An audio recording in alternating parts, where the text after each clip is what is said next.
کیا انسان کبھی پانی کے اندر زندہ رہ سکتا ہے؟ زندہ رہنے کے ساتھ ساتھ سمندری جانوروں پر قابو پا سکتا ہے؟ یہ سب کچھ جانیں گے ہم آج کی کہانی میں، تو چلتے ہیں آج کی کہانی کی طرف۔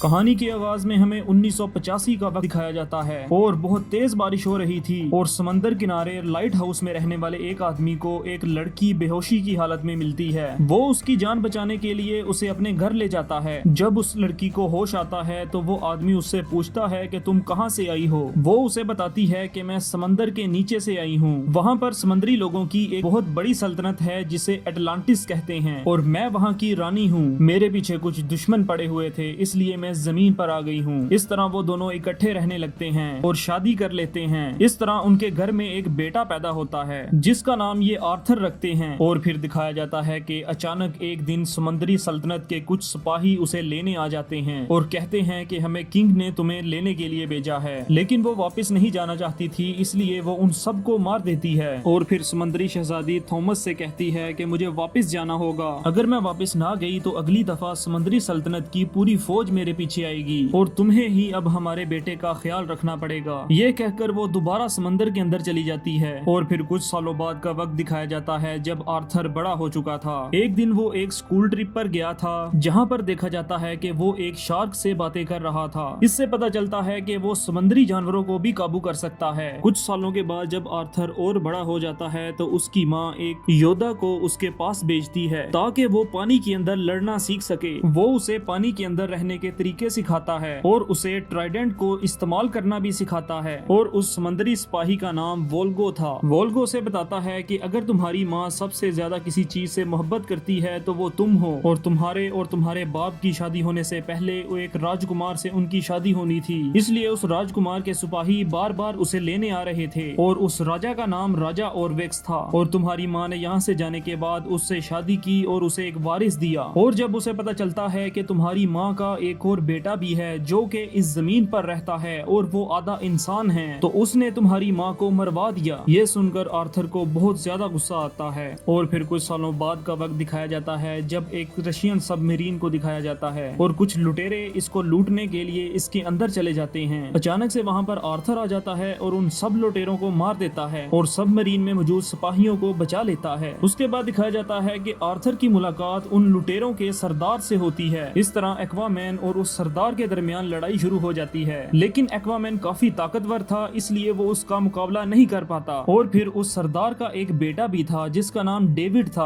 وہ وہاں آ جاتا ہے اور پھر لڑائی کے دوران ایک میزائل اس سردار کے پاؤں کے اوپر گر جاتا ہے جس کی وجہ سے وہ پھنس جاتا ہے اور وہ آبدوز بھی ٹوٹ جاتی ہے اور وہ پانی سے بھرنے لگتی ہے۔ اس طرح سردار کا بیٹا اپنے باپ کو بچانے میں ناکام رہتا ہے اور اس سردار کا بیٹا اپنے باپ کی موت کا ذمہ دار آرتھر کو سمجھنے لگتا ہے اور پھر ہمیں سمندر کے نیچے اٹلانٹک کو دکھایا جاتا ہے اور اس سلطنت کے اندر 7 راجا تھے اور انہی میں سے ایک راجا اورم تھا اور اورم ہی شہزادی کا دوسرا بیٹا تھا یعنی آرتھر کا سوتیلا بھائی، اور وہ انسانوں سے بہت نفرت کرتا تھا۔ وہ ایک دوسرے راجا سے ملاقات کرتا ہے اور اسے کہتا ہے کہ ہمیں انسانوں پر حملہ کرنا چاہیے کیونکہ وہ ہمارے سمندری پانی کو گندا کر رہے ہیں جس کی وجہ سے ہماری مچھلیاں مر رہی ہیں، لیکن وہ راجا ایسا کرنے سے انکار کر دیتا ہے۔ وہ راجا اسے کہتا ہے کہ یہ فیصلہ تم اکیلے نہیں کر سکتے، تمہیں سمندر کے دوسرے راجاؤں کے ساتھ بات کرنی پڑے گی اور ان میں سے 4 راجاؤں کی رضامندی تمہیں حاصل کرنی ہوگی اور اس طرح تم اوشین ماسٹر بن سکتے ہو اور اس سب میں میں تمہارا ساتھ کبھی نہیں دوں گا۔ وہ آپس میں باتیں کر ہی رہے تھے کہ اچانک سے ان پر حملہ ہو جاتا ہے اور پتہ چلتا ہے کہ ان پر وہ حملہ انسانوں کی ایک سب میرین نے کیا ہے اور پھر اورم اپنے ٹرائیڈنٹ سے اس سب میرین کو تباہ کر دیتا ہے۔ اس طرح اب اس راجا کو بھی سمجھ آ جاتا ہے کہ انسان ہی ان کے دشمن ہیں اور پھر دکھایا جاتا ہے کہ راجا اوم کے کچھ سپاہی ایک آدمی کے پاس جاتے ہیں جس کا نام ڈیوڈ تھا۔ یہ وہی انسان تھا جس کے باپ کو آرتھر نے مارا تھا۔